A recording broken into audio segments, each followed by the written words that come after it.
So we're set to go. A lot of purple in this building. A lot of purple on the court, both teams. Purple and white, the colors for Weber State, who will be in the home white. East Carolina in a road purple. Doran Gottschall, Kelly Pfeiffer, D.G. Nelson, our three-man crew, and Weber State with the opening possession. Weber State likes to play kind of a free-flowing offense, really to concern themselves more with the defensive end, but they've got three outstanding perimeter shooters, but what makes them tough to guard are the big men, as you see right there, can really go to the basket, although that time got kind of trapped up, got called for traveling. Nice double team on Tresnick. Weber State will work the ball inside out no matter who they're playing. And because they have done that so well this season, Kyle, they lead the country in 3 different statistical categories, including field goal percentage shooting and three-point field goal percentage shooting. Yeah, it really puts their opponents in a bind because are you going to double down, and so that opens up the three-point shot. And if you stay out in the threes, then it gives that big man a chance to play one-on-one. Weber State answered with a double team of their own as they cut off Kemp that time. Armstrong, nice feed, and the first 2 of the game goes to Robert Sampson. Sampson, you may recognize the last name, son of Ralph Sampson. Good cut down the lane for the layup.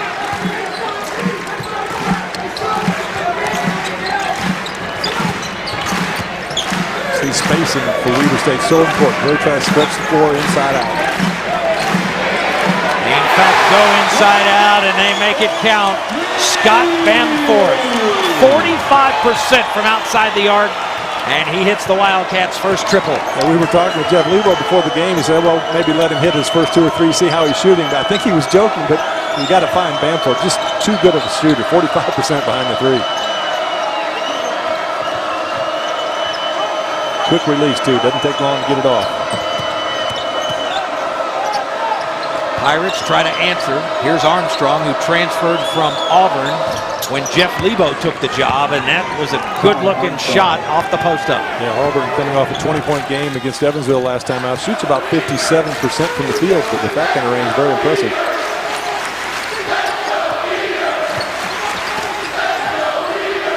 There he is again. Wow. Bamforth 2 for 2. And if he gets off to a start like that, my goodness. And Jeff Lebo just staring at Maurice Kemp. It's like, you didn't pay attention to the scouting report? You got to get into it. You can't let him get even a half second because he's got a super quick release. He's known for his quick starts. Ball tries to answer. Bamforth got all 14 of his points against Northern Iowa in the semifinals in the first half. Here's Berry.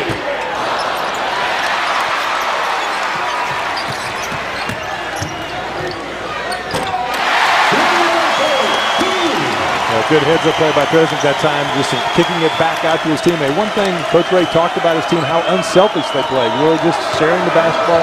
No personal egos become involved. What a pass. Boy, we talked about Ball's ability to feed the basketball to his teammates, and that was a pretty look to Sampson. Defensively, you got to know where the ball is at all times. You have to see your defender, but also you have to know where the ball is. Excellent offensive execution here in the early going. East Carolina with 2-3 zone now. Otis left alone. Frank Otis coming in averaging 8.8 a game, but has really provided a great leadership for this team.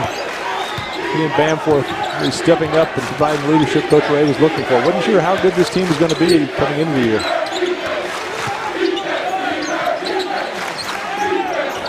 A lot of disappointment as they lost the championship game in the Big Sky tournament, but they quickly turned that around into postseason motivation. Berry again. Yeah, that's really Berry's strength. Davian Berry can shoot the ball well from outside, shooting about 47% from the field, but also handles the ball so well, getting those seams and draw a lot of fouls. Shot 187 free throws so far in the season. Berry was only 4 of 15 last time out against Northern Iowa. As we mentioned, Weber State likes to take it to the rack anyway, but especially against this East Carolina team, Kyle. Jeff Lebo has really gone to a short bench here in the postseason, and he's got 4 guys averaging over 32 minutes a game. Yeah, and they left immediately after the game the other night to come out and catch a quick flight, try to get used to the altitude out here. And you said they don't go very deep, so try to keep that tempo up if you Weber State.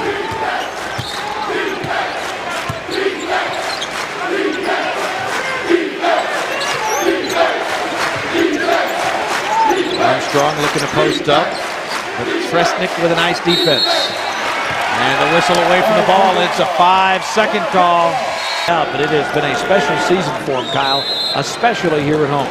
Yeah, they had almost 5 to 6 hours of all the ticket windows were open yesterday. It took that long to get all the seats sold. Big crowd. All the other way, and that's a big 2 for East Carolina out of the timeout. Well, that was huge for East Carolina because their game is really at transition. Forcing turnovers, getting baskets. They had that 9 turnovers, led to 20 points against Evansville in the last game. The teams will play primarily man-to-man. Tresnick got the position, but couldn't get the finish.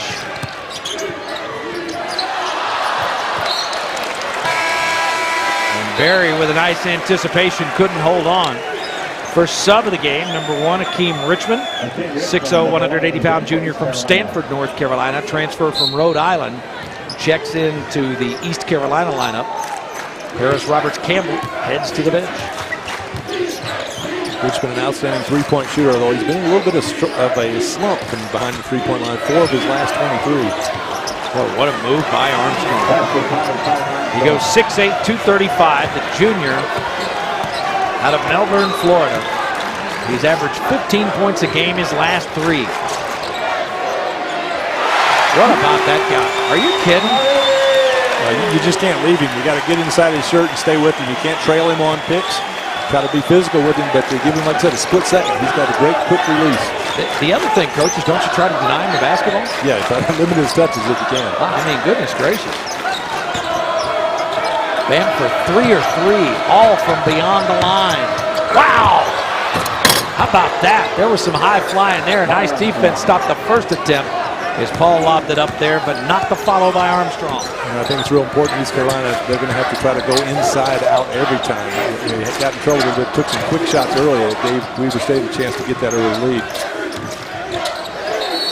Nice double team as Sampson got a hand on it. First Weber State substitution. Jelon Wheelwright, 6'1", 190 sophomore, checks into the game. You see that last play, David, a little flip down to Sampson. Couldn't get it to go, but right there waiting to finish the play was Armstrong.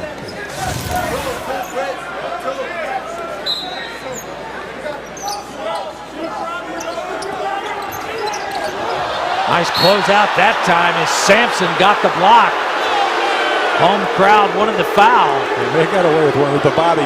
You got all ball on the block, but what's down below on the body as Sampson comes flying out. A little bit of contact there, but they did retain possession. Sampson, excellent job closing in that quick jumper.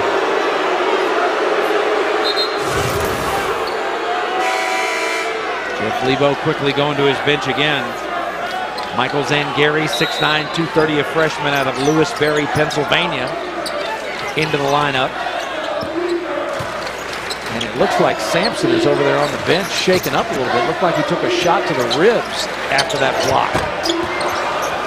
So that's why Lebo had to go to the bench.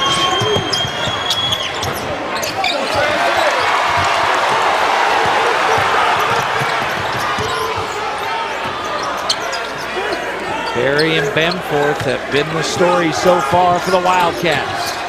Nice feed from Berry. Boy, on the little roll after the short pick, finishing with the slam dunk. Joel Bollenboy separated his left shoulder, that's his non-shooting shoulder, against Northern Iowa on Saturday. They gave him an injection before the game. They weren't sure how good he was going to be, but he was plenty good on that one. And so was Armstrong. Armstrong right now just having his way on the offensive end. He could get in more touches every time down the floor. Armstrong 4 of 4 from the field, Kyle. Tresnick really is struggling to try to keep him away from the basket, just too quick. It's been perimeter players for Weber State against the bigs for East Carolina. Tresnick and 1. good move by Tresnick. Go down low post, just splits the defense, comes right to the middle. You've got to put pressure on the good offensive players. Even though Armstrong's been scoring so well, make him play some defense. Here you see the ball goes down to the low post. And just steps right through the defenders, uses that body as a shield, gets it up in the basket, draws the foul, and a chance to go for the three-point play. With a tough catch there, but manages to control it. Just get it up over the rim. Tresnick, 6'10", 255, a junior out of Scottsdale, Arizona. He's averaging 17 points and 5.5 rebounds a game in the CIT, which is up from his 12-point per game average during the regular season. He gets a break now. And Frank Otis checks back in. It's kind of interesting talking with Randy Ray about his team, how they kind of had their little pity party for themselves that they lost that tough game to Montana in their conference tournament. But since then, man, they've really embraced this tournament and really played exceptionally well. You use that term tough. I mean, the two coaches, Randy Ray, Jeff Lebo, they demand that toughness. Armstrong went to the left hand, and that's his first force of the night.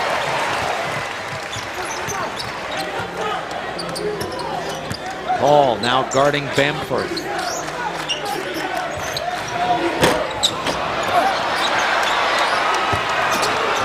Sampson back in there, didn't time the rebound. Here come the Pirates the other way. Prince Williams with the basketball just into the game. Oh! Williams can supply some instant offense. It doesn't play a lot of minutes, but comes in, gives you a quick boost, a little energy, good size, good length defensively. That would make him the Fresh Prince. Okay, if you want to go there, sure.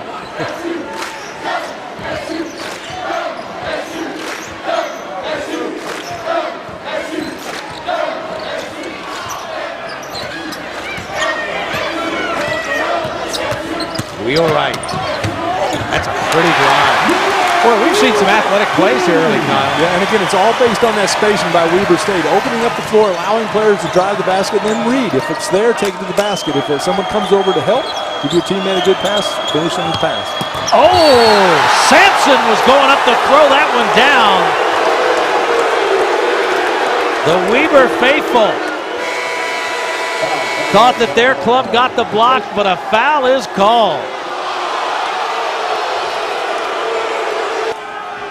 He has been making it happen from the outside, as he's 3 of 3, as you see, from outside the arc. On the other end of the court, East Carolina has gotten all 16 of their points in the paint.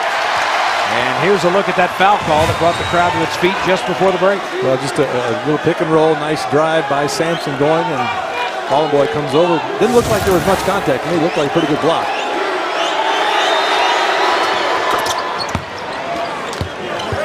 Sampson was certainly on 10 on doing something with aggression with that basketball. Had Fallen Boy not stopped it. Jordan Richardson, 6'1", 185 junior, wearing number 5. With the basketball there into the lineup for Weber State. Time Benford thought he was fouled, but no whistle. First attempt for Maurice Kemp.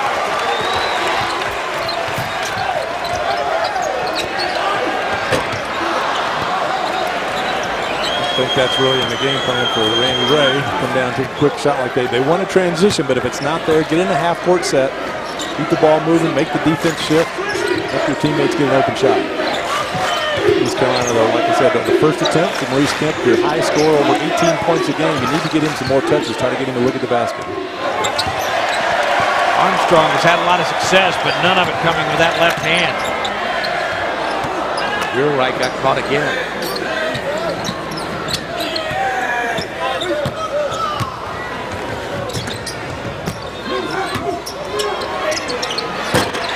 Wow. That kid can stroke it. That's a 2.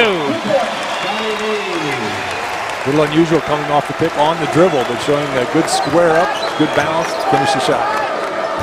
And interesting to see what Weber State does on defense, Kyle, because when we were talking to Randy Ray, he had gone down to Florida. As Sampson steps back and launches the 3. He'd had a conversation with Stan Van Gundy down there. and said, hey, it's pretty simple. Don't give up any layups or any threes. And right as we say that, to talk about the success they've had doing that, they give up the three. Yeah, don't give up threes, don't give up layups, and make the twos tough. If you can do that, you're going to have success. And so far, it's really paid off with 30 wins this year. Richardson with the jump shot. Nice job of recognition there, as it looked like East Carolina went a little zone that trip. But I think he would allow Sampson to shoot more threes, only shooting 20% on the year from behind the three-point line. I think he can live with that one. What he likes to say is make him shoot tough twos, and that's a tough two by Armstrong, but he got that one to go. His 8th point of the night. Check it. Now he's got 10. First player in double figures. Armstrong with 10 and Sampson with 8. 18 of East Carolina's 22.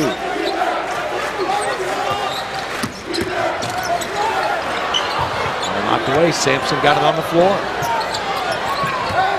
If you told Jeff Levo you'd be about 12 minutes in, you'd only be down 4, and Kemp doesn't have a point, I think he'd be pretty happy with it. Yeah, on the road, I think he's okay with it. Just kind of getting a feel for the game.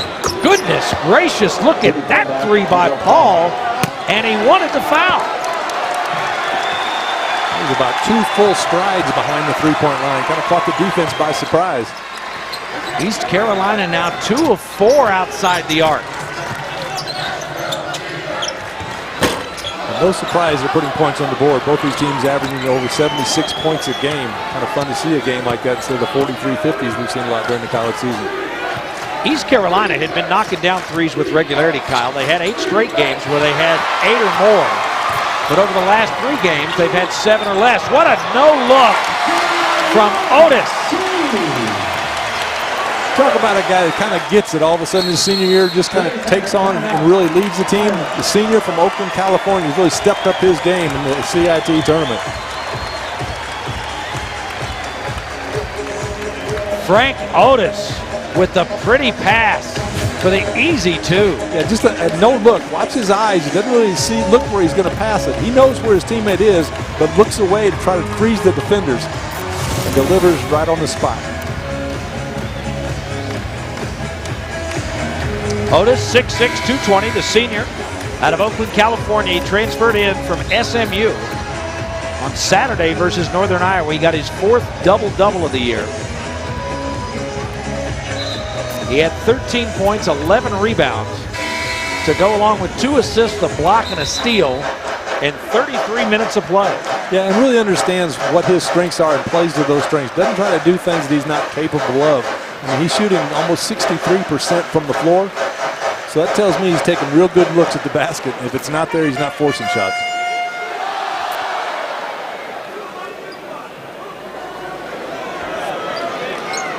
And we talk about the shooting here, and as it's related to Maurice Kemp. 20-plus points in 8 straight games for the senior transfer from Miami-Dade. And he has not scored so far tonight. 0 for 1 from the field. And as we say that, hello, hello. That may have been the same message he heard from Jeff Levo in the huddle. I would say so. Kemp tried to put a little, or not Kemp, but Otis tried to put a little body on him, but Kemp absorbed the shot and still got it to go. Kind of a gamble here by East Carolina, Kyle, going to a zone the way Weber has shot from the outside. Well, they've done it with Bamforth on the bench. So I'm sure if he checks back in the lineup here pretty soon, they won't stay in it long. Weber State and East Carolina separated by just a point. The championship of the CollegeInsider.com tournament on the line. East Carolina has led by 2. And a good one here in the first half in Ogden, Utah at the D Event Center.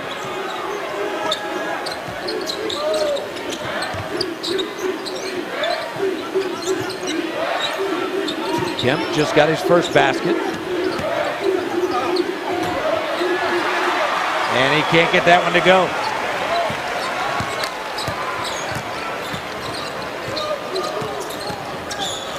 James Hayek, 6'10", 250 from Omaha. In there for Weber State now, wearing number 45. Runner by Barry won't go.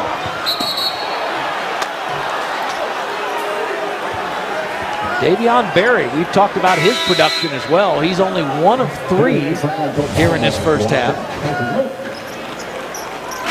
But he is their leading scorer, over 15 points a game.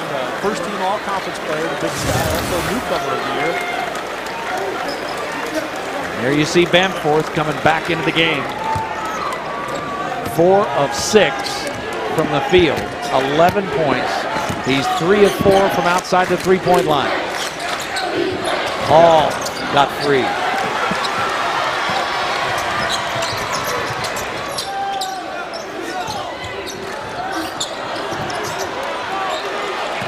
And here come the Pirates.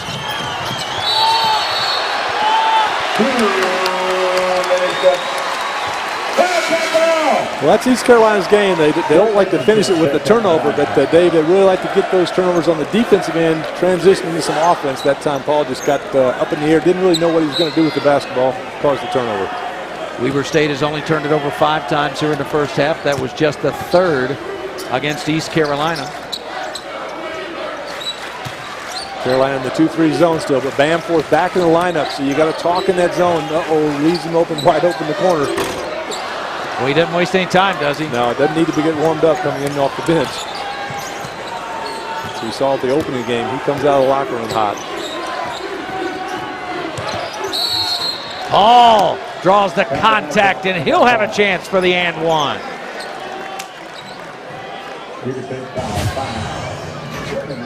So off the dribble, a little shake to the middle, goes right back past Armstrong. Excuse me, Jordan Richardson, and finishes the play off the glass. Uses his body there. Not a whole lot of contact, but gets the call.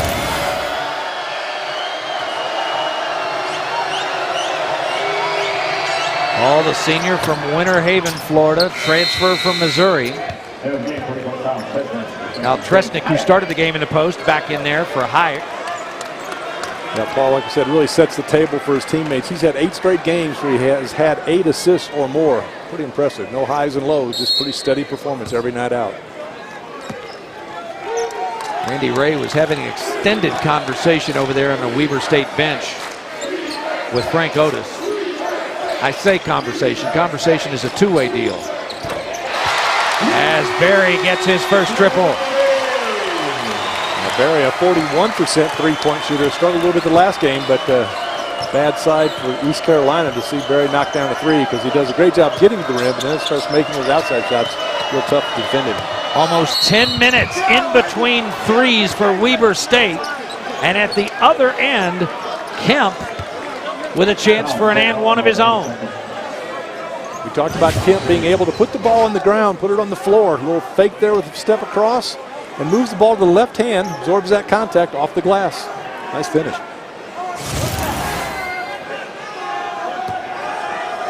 You know, size-wise, 6'8" is good size, but only 190, so Weber State trying to be a little bit physical with him, knock him around a little bit. And you know, Kyle, sometimes you get those unintended consequences.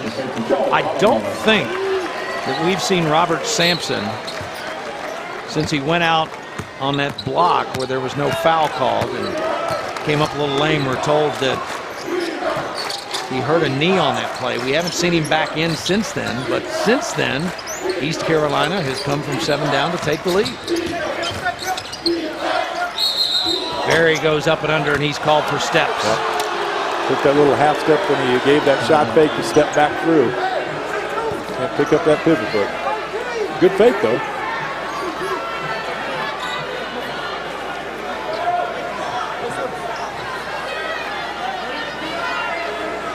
But now Weber State crowd a little bit subdued.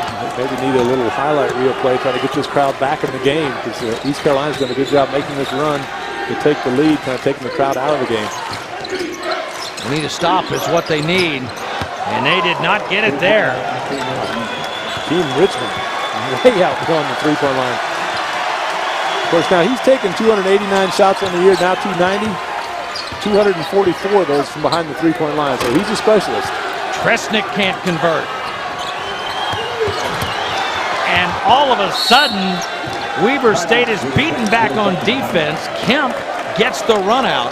An 8-0 run for the Pirates. The thing I really like about both of these teams, though, David, is offensively at all 5 spots you have to be able to defend because all 5 players can score.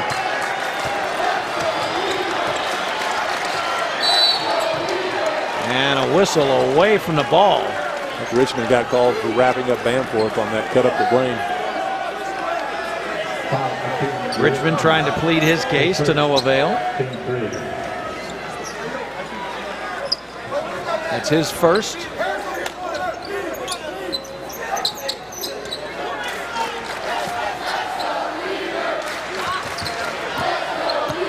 Staying in that 2-3 zone, East Carolina. Otis with a nice flash and probably should have gone up for the shot. Well, the middle was open and he was looking high-low, but to a big man like his teammate Tresnick, you don't want to throw a bounce pass. Throw it up by the rim. Long 3. Richmond maybe got a little too frisky on that one. That was inside the CIT logo.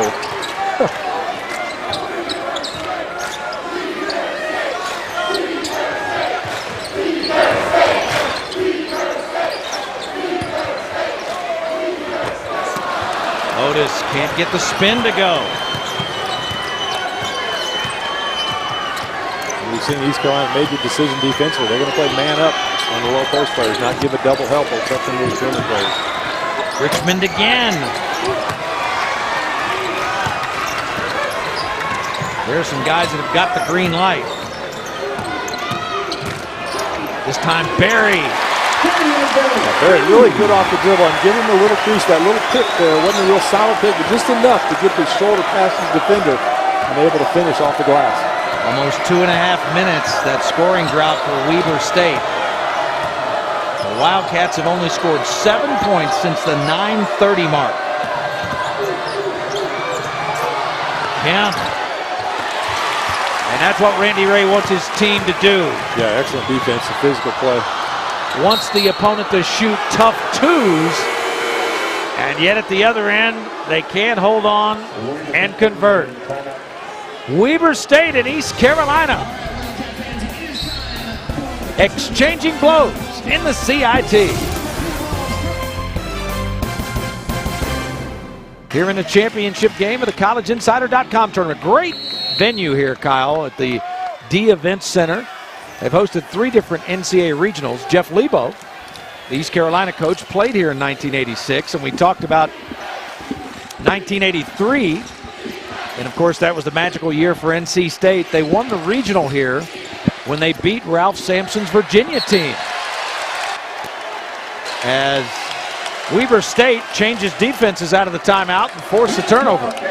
Yeah, and Jeff Lebo will do that. When he was coaching Tennessee Tech, I coached against him quite a few games, and coming out of a timeout, likes to change defense, or even on the first pass, try to trap the ball to kind of catch the offense by not ready for that kind of play. They did that a lot when he was at North Carolina, but I think he got a lot of that from his time with Eddie Fogler. Fogler was a guy who did that all the time. Yeah, you know, Dave, just trying to steal possession here or there. Right. If you can come out of a break like that and just steal one possession, it may come back to be the deciding play of the game in a close game. And the way this one's going back and forth, and I'm sure that's why he wanted to give it a try coming out of that last time out. Richardson picks up his second.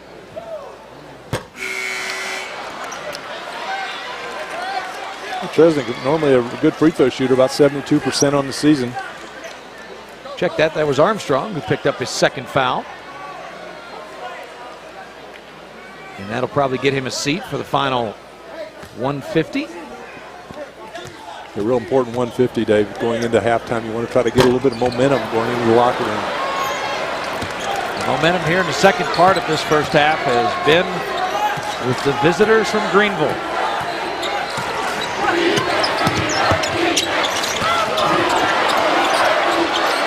Ball for 3.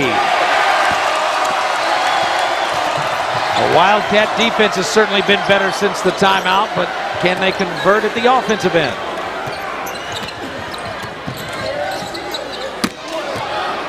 Otis goes to work. Yeah, Otis with a big advantage down low, 220 pounds against the 190-pound Kemp, but just couldn't finish the play. Nice move to the middle, little half hook. it off the back of the rim.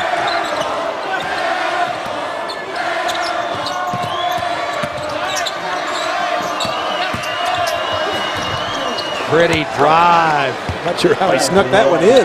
Paris Roberts Campbell, the sophomore from Charlotte. Between two defenders and off the glass. What a big finish to this first half by East Carolina.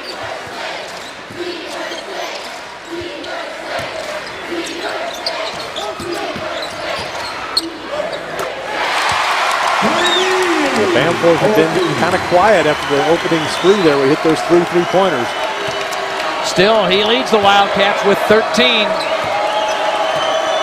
And now East Carolina with the basketball, a 5-point lead, and the last possession of the first half. Sampson back in there now for the first time in a long time. There he's setting the screen. 5 on the clock.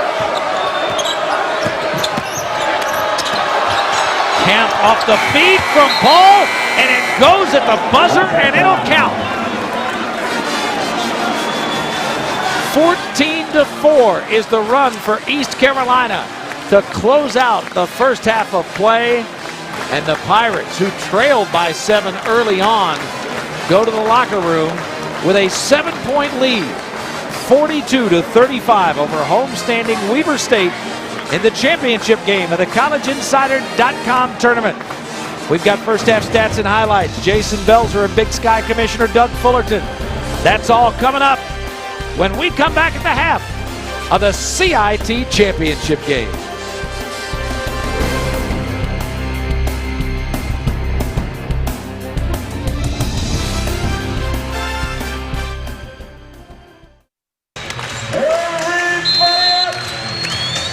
Kemp with 9 points. He's coming off 8 straight 20-point efforts.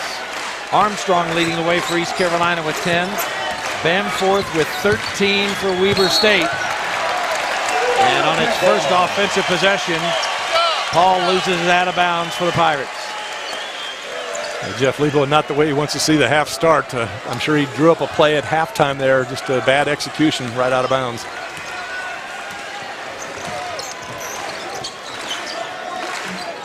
Interesting to see what adjustments Weber State makes this second half. Look like they're going to try to go a little bit more inside. Nice spin move by Tresnick. Armstrong late recovering. They do go right inside, and that was the first possession in a while, Kyle, that East Carolina had not gone with the zone. Sampson back in there. He hurt his knee in the first half on a shot block. And there with Armstrong, Paris Roberts Campbell with a basketball. Kemp, Paul.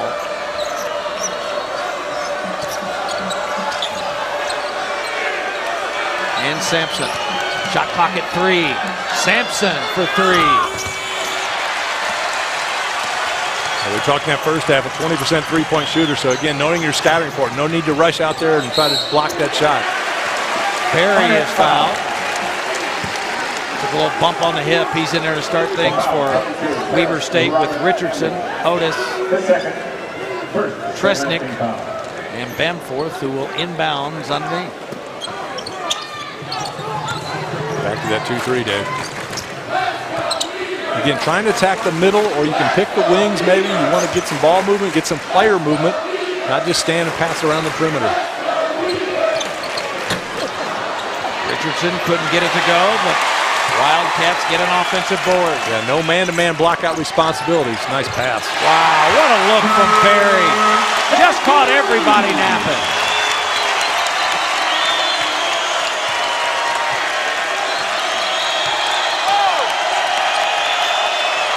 And the crowd has returned to the D Event Center.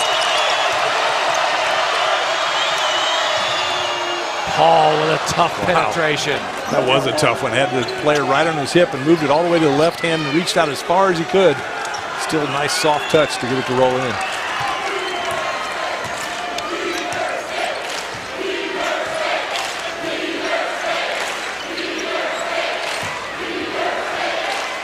Tresnick. And Weber State keeps it alive.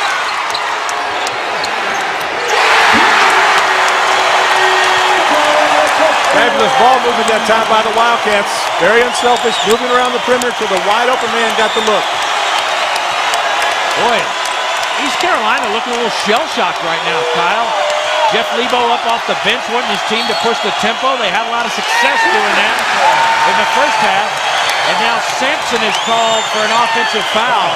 And the Pirates are all kinds of disoriented. Yeah, and all of a sudden the crowd's involved too. Here you see that last play, just a scramble to get the ball. Weber State comes up with it, keep moving it, give it up again, find the wide open player, and nothing but net. Good ball movement. Last foul was called on Armstrong, I believe. If that's the case, that's his third. Weber capitalizes by going back inside.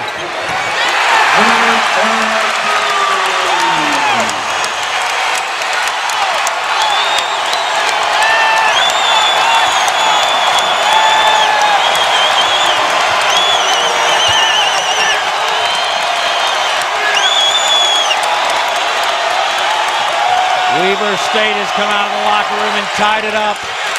A 9-2 run, and Jeff Lebo takes a timeout.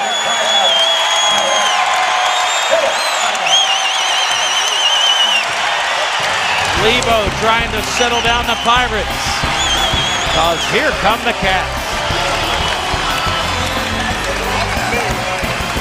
And Kyle Macy, they've gotten back in it with great ball movement. Very unselfish play. We'll just watch this replay. 1, 2, 3 passes to get a wide open look down underneath the basket. Earlier we saw 5 passes to get a wide open look from behind the three-point line. Just very unselfish. Armstrong, big 6'8", 235-pound junior for East Carolina, now on the bench with 3 fouls. Here's Paul, and he can't get that one to go. Look.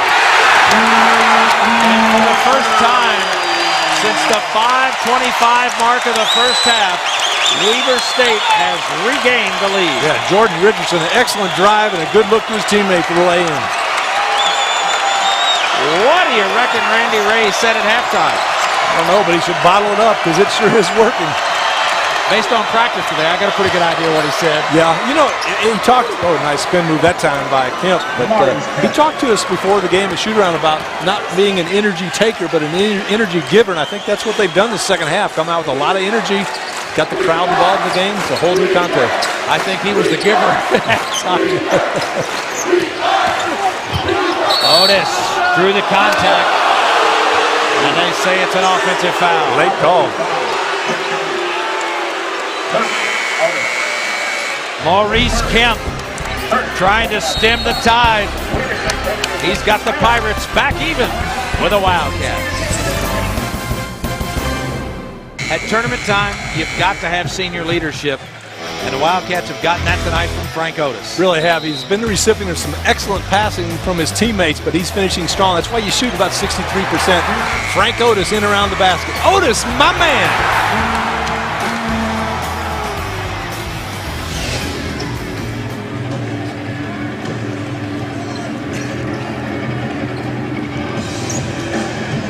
See Otis with the 8 points and the 8 rebounds. He had his 4th double-double of the year on Saturday against Northern Iowa. And he's on the cusp of another one with still over 15 minutes to play. Hakeem Richmond back in there now for East Carolina wearing number 1. And Richardson is called for the hand check. Interesting to see what East Carolina does coming out of the timeout. Jeff Lebo, I'm sure, talking to his perimeter players. Don't force it.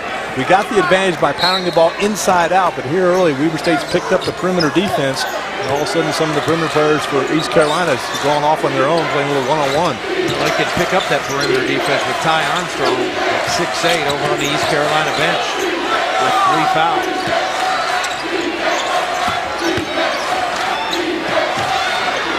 Richmond.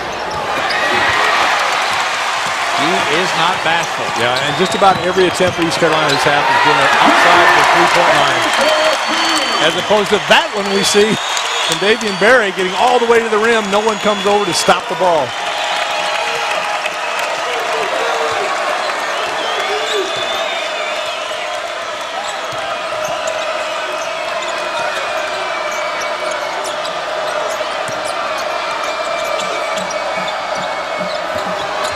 Kemp trying to get free, and that time Otis fouled him to stop the penetration. Well, rule number one for young basketball players in transition game, when someone's got the ball, you have to stop the basketball first, and East Carolina didn't do that. You see Adrian Berry going all the way untouched for the wide open layup. Richmond goes to the bench, and Prince Williams checks back in for East Carolina. Bamford. Yeah, he didn't want to shoot that one. He just couldn't quite get on balance. It was a good pass from his teammate Richardson, but just didn't feel comfortable in that shot. It was so wide open, had to shoot it.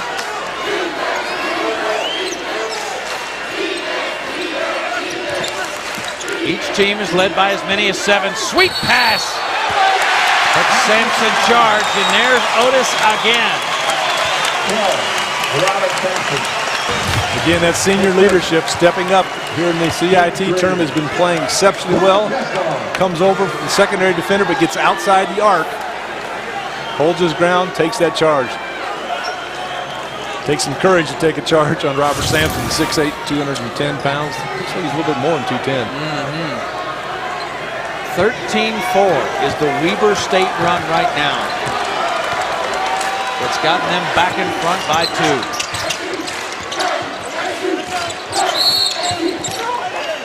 And a whistle underneath. I think Prince Williams got caught holding on to Bamforth that time. That's one way to keep him getting an open shot. Sampson now checks out. And Ty Armstrong, 6'8", he's dominated in the post. He checks back in at the 14:01 mark with his 3rd foul. And it'll be interesting to see if Weber State goes right at him. Davion Berry getting a break over on the Weber State bench. Jelon Wheelwright with the basketball in for him.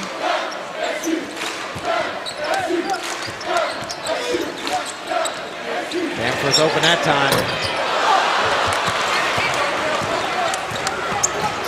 Playing with fire, though, giving too many of those open looks. Wow. What a floater by Paul.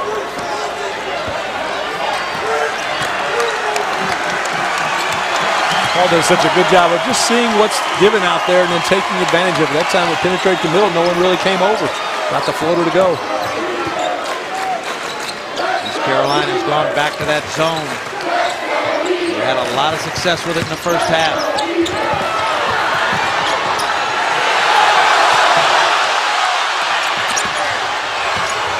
And Williams converts. Give Kim a lot of credit, diving for that loose ball to come up with it.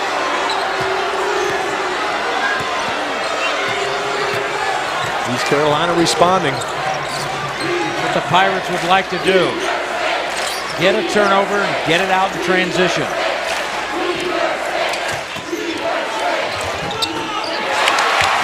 Good read that time by Otis. Caught the ball at the free throw line right in the middle of the zone. Took it to the hole. No one came over. Had they, he would have dropped it off to Tresnick, but got all the way to the basket. The other thing he recognized was that Armstrong was the guy who was going to have to come over with those 3 fouls. Yeah, Armstrong, if he's going to play, he's got to still go at it. He can't just be a space heater out there. He's got to move those feet, try to defend. Wow, that was a hard foul. Well, and Otis has been doing that all night long to Maurice Kemp, trying to be very physical with him. That time made sure Kemp unable to finish the shot. Good move by Kemp, the crossover. You see, trying to get his chest into him and then also from behind, slapping it, make sure the shot didn't go. Jeff Lebo wants this officiating crew to go to the monitor, and I think they're going to. And I'm not going to officiate here, but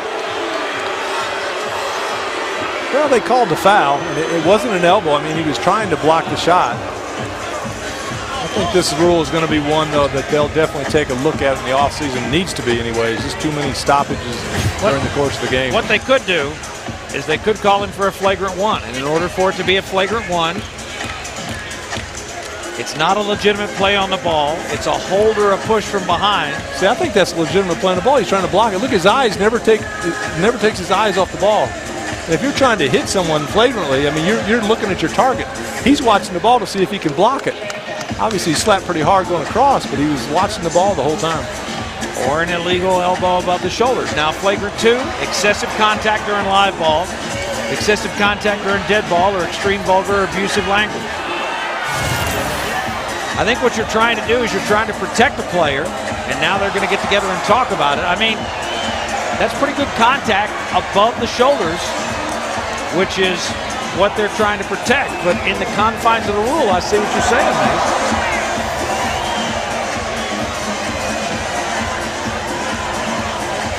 Well, you know, similar on the one in the first half when Sampson tried to dunk. The foul was called there. It was above his shoulders. That's the inconsistency of the rule. And they've got everybody at the free throw line, so what they've done is they've taken a look and they said it was a play on the ball.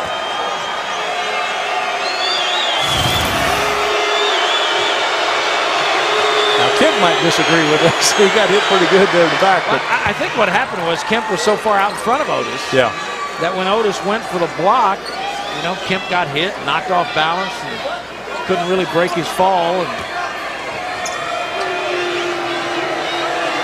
it turned out to be worse than it was intended. And I think all in all, this officiating crew got it right.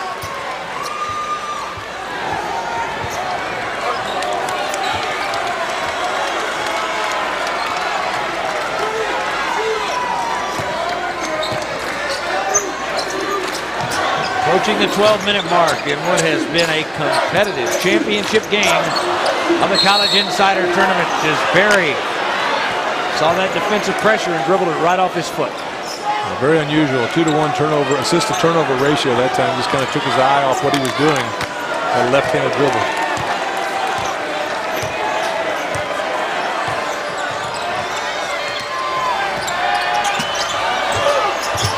Kemp saw some daylight. And he draws the contact. East Carolina on top of the Wildcats by a bucket.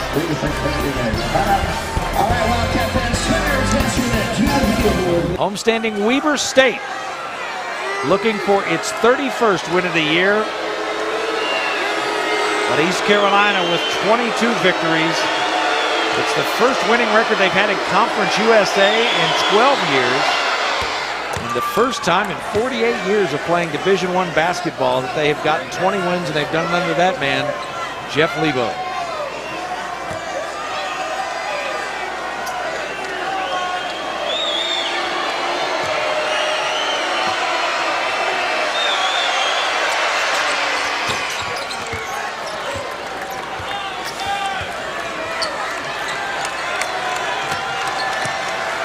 Big surge by Weber State to start this second half, a 13-4 run.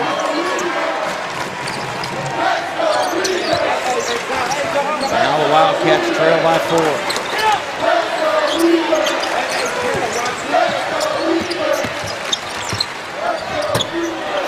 Tough runner, won't fall for Barry.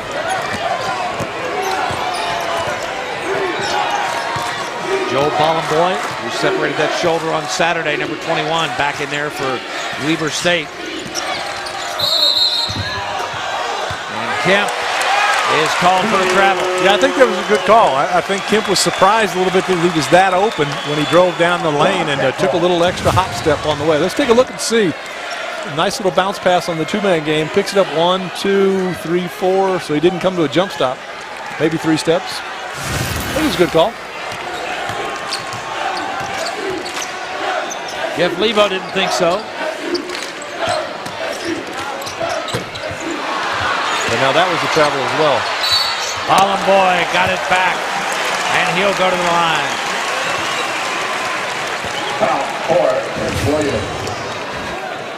Weber State just crashing the offensive glass. Bollenboy, 6'9", 215, a freshman out of Fort Worth. Leads the team in block shots with 62 coming into tonight's contest. Tell me it doesn't mean something to these kids. Dislocate your left shoulder and you're still playing as a right-hander. Got an injection to help the pain before tonight's game. Well, you got all summer to rest, right?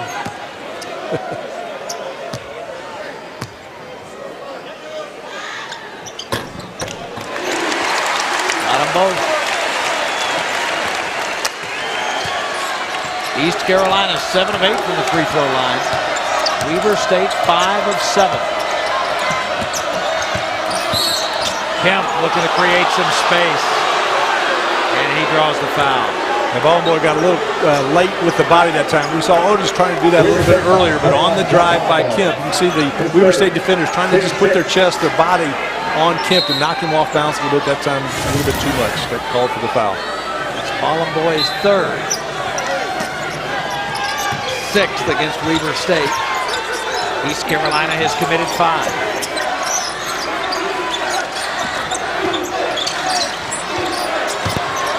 Ball was left open, and he decided, hey, I'll go ahead and take it. Yeah, Wheelwright just fell down.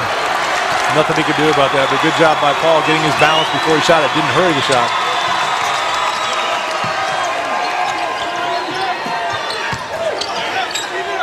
Tresnick with a kick out. And here come the Pirates in transition.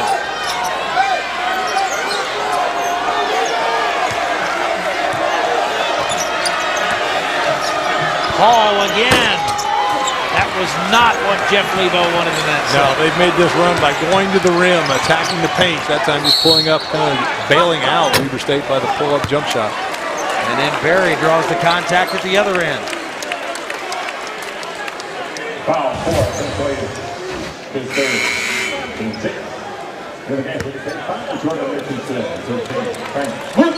Prince Williams called for his third. Tresnick goes to the Weber State bench. And Frank Otis, who's been so effective, checks back in. Jeff Lebo counters by coming back with Robert Sampson. Ty Armstrong will go to the Pirate bench. Yeah, I think that's a good move, pulling Armstrong out. You want to talk to him, say, when you go back in, just feel like you have no fouls, because it's that late in the game, you can't worry about it at this point. Probably under the 8-minute mark when he gets back in. You can play 8 minutes with 2 fouls. I don't think it's a foul thing. I think he might have a cut on his right hand as I'm looking at the East Carolina bench. Waiting for the trainer to tape him up.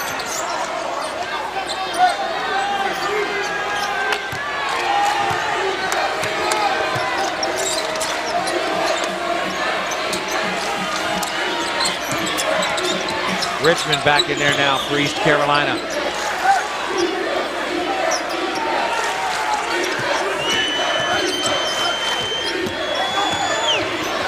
Oh, boy, he got another tough shot to go. Really good off the dribble. That deceptive quickness to get into those seams. Weber State started the half with a 13-4 run.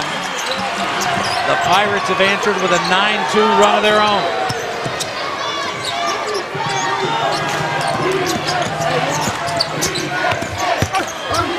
Otis inside, and he'll have a chance to complete the three-point play. Again, Berry getting into the lane, reading the defense, dropping it down to his teammate Otis. And that's where Weber State's been so successful. You see Otis pinning Kemp on the outside and then goes across to use the basket, protect the ball. I'll tell you what Otis does well, too, is he is so good with that initial ball fake, and then he can handle it well enough to put it on the deck and create some space for himself. Yeah, he's got quick feet, 220, but very quick and light off his feet.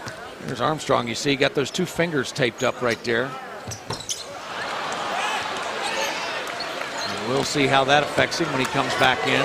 Again, playing with 3 fouls.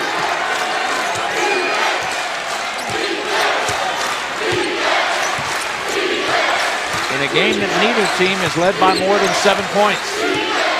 I'm a little surprised, too, that the pace has slowed down as much, as both these teams really like to get up and down the floor in transition. Got to make some shots to do that, my friend. Hall is fouled, and Ballenboy got him, and that'll be his 4th. Goes to the philosophy of no easy layups, no layups. No threes, no layups, and contested 2s.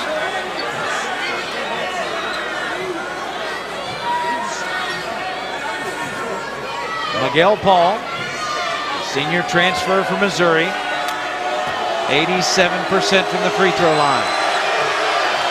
2nd team All-Conference USA. Phil Preston is a pretty good player at Missouri this past year. You imagine having those two in the same lineup out at the point guard spot? Maybe could have used him quite a bit because it seemed like Preston late in the game has made some mistakes, maybe fatigue, where you see the foul trouble for both teams. Paul in double figures now in 9 of his last 10. 19 points, 7 of 12 from the field. He's perfect from the free throw line.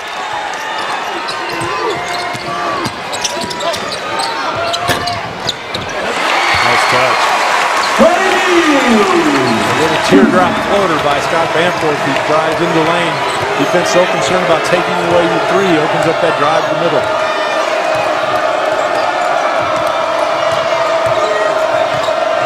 Our next to last media timeout on the next dead ball. Richmond in all kind of trouble.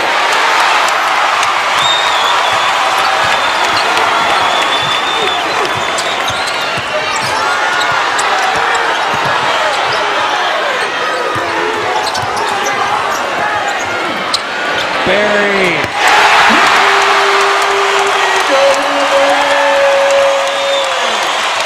Again, the unselfish play of Weber State. Bamforth said an excellent pick along the baseline to help his teammate get open. The ball was delivered right on the spot. Kemp up and under. Otis with the defense.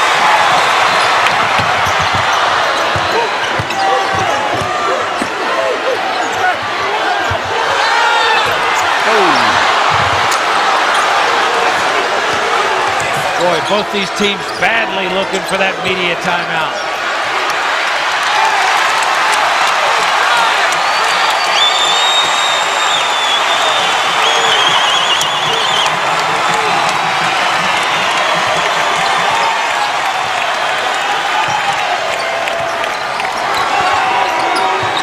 Bamforth. Jeff Lebo with a quick timeout. Wants to stop that momentum. You just can't give the shooters from Weber State, whether it's Barry or Bamforth, those open looks. Time to get their feet set. It's going down.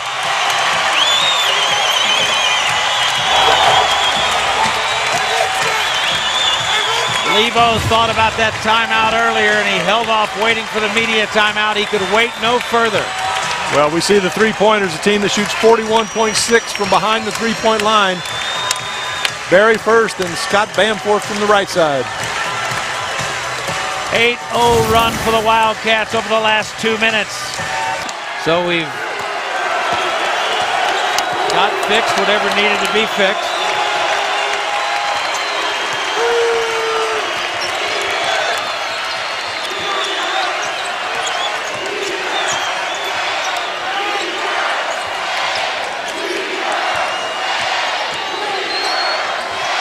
Armstrong comes in there, and he's short on the jump hook. And give Tresnick a lot of credit. He was getting dominated early part of the contest, but now really picked it up. I'm sure Coach had a few words for him to be a little tougher in the low post, and he's responded. Bamforth with a lot of contact, got it to Otis. The Wildcat guards do an excellent job of just taking what is there. They don't force a lot of shots. 10-0 run for Weber State. Wow! How about the contact in the finish? And Paul still down on the deck. He's down there from exhaustion. We'll check on him, and we've got a great finish coming up when we come right back. What a great atmosphere here, Kyle Mason. Yeah, it's been super.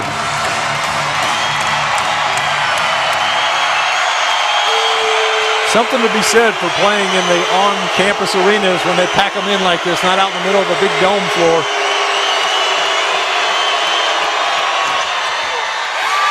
And Paul misses his first free throw of the night. But on the rebound, yeah, Armstrong got called for his fourth. East Carolina foul 5, Ty Armstrong. His fourth. Team foul 8.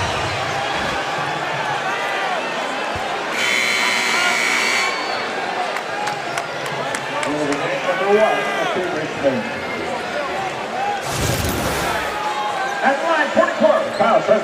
the bonus. So Armstrong goes to the bench with his 4th foul. 5:34 to play. Tresnick, a pretty good free throw shooter on the year, shooting 71.8. Makes the first. And I'm going to guess. Now 2 of 4 tonight. Going to guess that what Weber State does on the court will dictate how long Jeff Lebo leaves Armstrong on the East Carolina bench.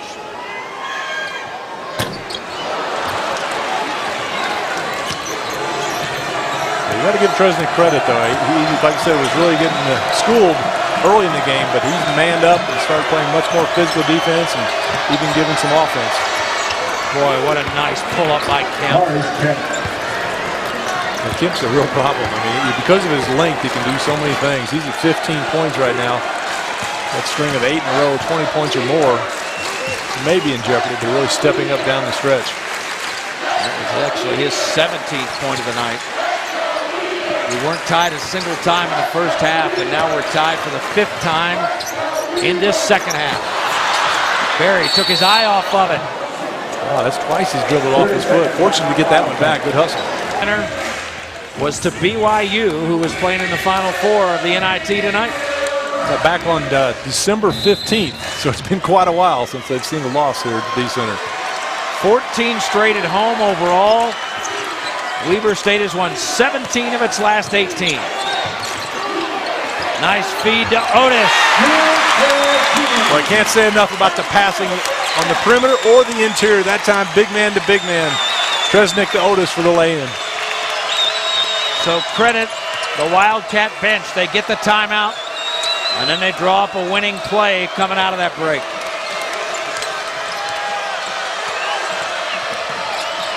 Here's Kemp. Boy, he got a good look at it.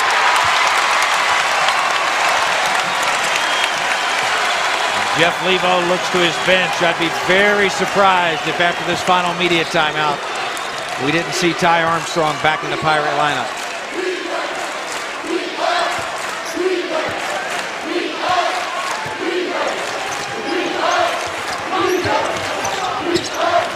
Bamforth off the screen. Barry lost it again.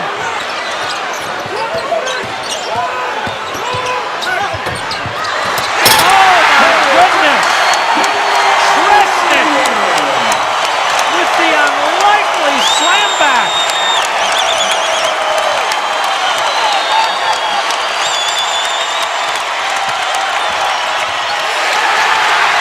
Paul probably had the shot, but turned it over on the pass. Yeah, once again, Tresnick right there with his hands, getting the deflection, leading to the steal. Doing it on both ends of the floor.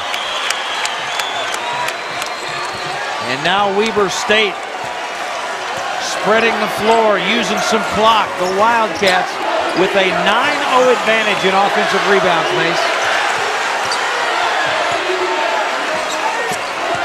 Shot clock at 7. What a feed! Oh, Tresnick with another sneaky slam. And another play with excellent passing. Starts with a little pick and roll when the defense comes to help. It leaves the baseline big man wide open. 6 straight for the Wildcats.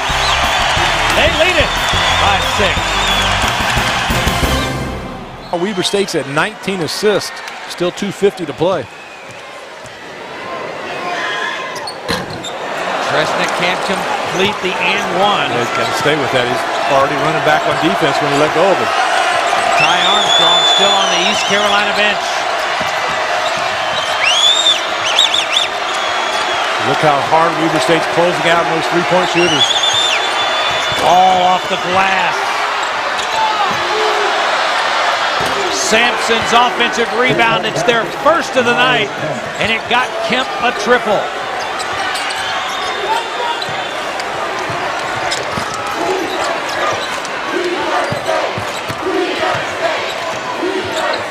I think that one was headed to Barry, but Tresnick, again with those sneaky hops, pulled it out of midair. One possession game, and where does Weber State look? And there's a collision underneath the basket. I don't believe there was a foul called. Roberts, Campbell, and Barry got tied up along the baseline.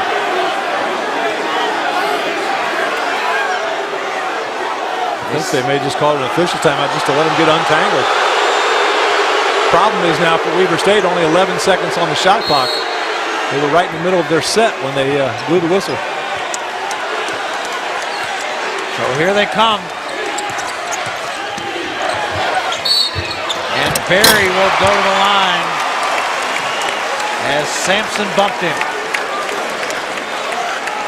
Pirate foul, 12, Roger Sampson. His third. Team foul, 10. Kenyon Barry. Whether it's man-to-man or zone defense, Dave, that's been the real key for Weber State, being able to attack from the perimeter, get into the lane, and then make those nice little drop passes to their teammates. If it's a zone, the big man steps to the high post, and then it goes to the rim and reads it. And the man-to-man, they're just quick enough on the perimeter coming off those picks. It opens up those gaps to the lane. Barry, a 75% free throw shooter. Whoa. Touched all the rim there, and it went in. His 15th point of the night. Paul right through the defense. And now he'll go to the line.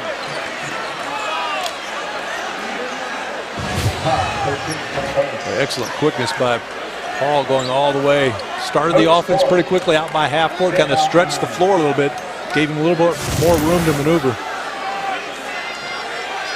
So now 1:43 to go. Paul with a chance to once again make it a one-possession game. 87.3% from the free throw line on the year. It's a guy you would want up there if you're Jeff Lebo. And I guess Lebo has gone with the decision that he wants the additional ball handler, the additional shooter, because Ty Armstrong remains on the East Carolina bench. Be interesting to see if he comes with any full court pressure now. Oh, shooter's rims, that's for sure. And here comes that full court press with Kemp on the head of the press.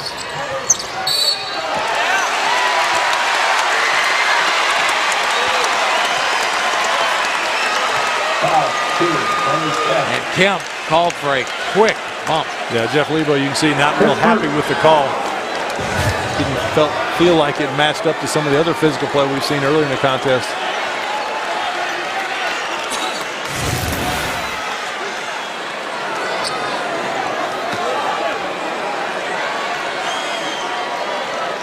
See if Tresnick stays with this free throw this time. He can't be fading away when you shoot it. See how he's back on his heels by the time he releases it? You got to be up on your toes, reaching to put your hand over the top of the rim to cover it. Ooh, that man's not happy. Tresnick has missed his last three.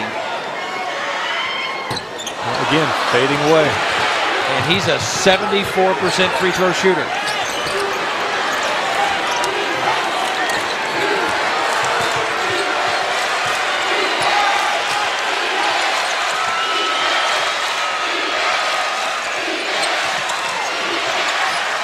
Richardson out there with the defense. Here's Paul again. Wow, Sampson just got a fingertip on it. Yeah, an excellent play that time. East Carolina opened up the floor again, letting Paul drive and read. Sixth tie of the second half. This one comes as we approach the 1 minute mark in the championship game of the CollegeInsider.com postseason tournament.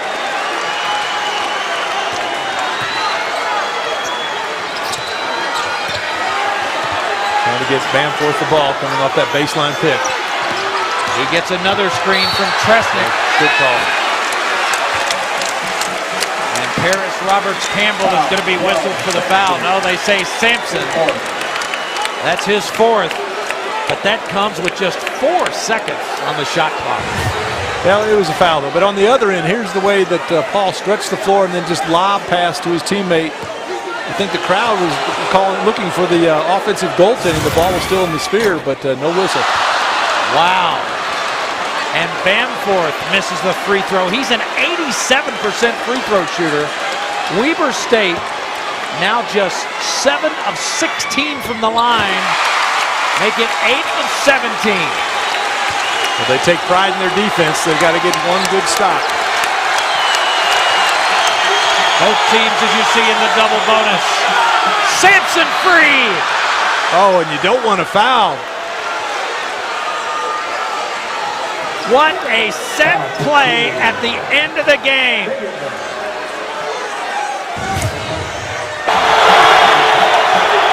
You see, again, just a high hitting Sampson rolls right down the lane, and Barry, for some unknown reason, comes over and just a little slap ticky-tack foul.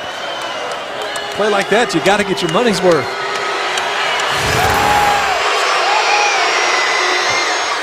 And Sampson can't convert.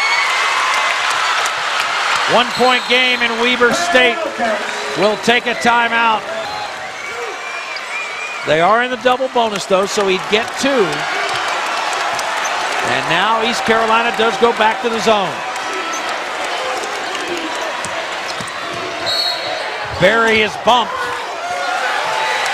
And they say Paul is guilty of the foul. Yeah, and I'm not sure how he can stand there and act like he didn't touch him, because he definitely tried to push into him, trying to be physical on the drive. Oh, there's no question. Yeah. You take a look. He just a little fake to the middle and goes right by him. Now you see the hand on the hip, kind of pushes him towards the basket. You know, that's the new thing, Dave. It used to be the hand check. You put your hand on the hip and you could control that offensive player, especially in the NBA. But now the play is you take that forearm and put it on your chest as Barry gets that first free throw to go down. Barry 4 of 5. And now Randy Ray will bring back in Joel Bollenboy for defense. Tresnick goes out.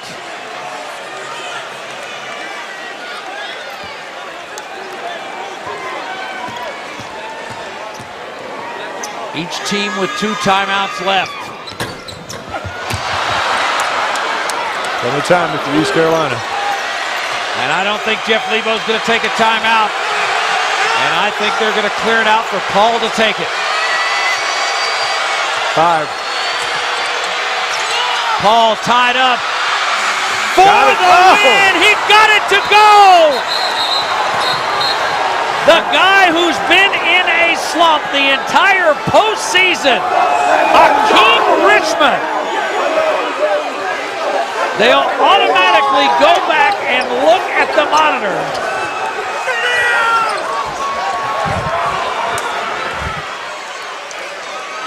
But it looked to me like it was in plenty of time. Yeah, it looked like the red light went off as the ball went into the net. Oh, yeah. It's off in plenty of time. Wow, what a shot. We talked about it earlier, Kyle. Coming into this game. They'd only made 4 of 23, his last 23 threes.